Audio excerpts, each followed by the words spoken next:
To enable third-party services in Interactive Brokers, first, you will need to log into your Interactive Brokers account using your username and password.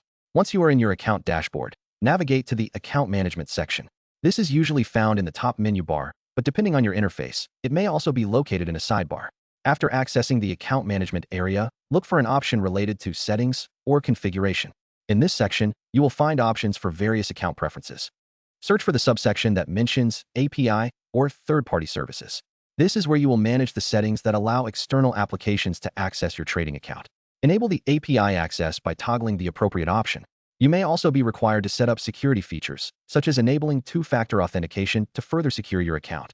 Make sure to follow any prompts or instructions carefully, as these settings help protect your information while allowing third-party services to connect to your account. Once you have adjusted all necessary settings, save your changes. You may need to log out and log back in for the changes to take effect. After this, your Interactive Brokers account should be ready to integrate with the third-party services you wish to use. Always remember to review the permissions you are granting to any external applications to ensure they align with your security preferences.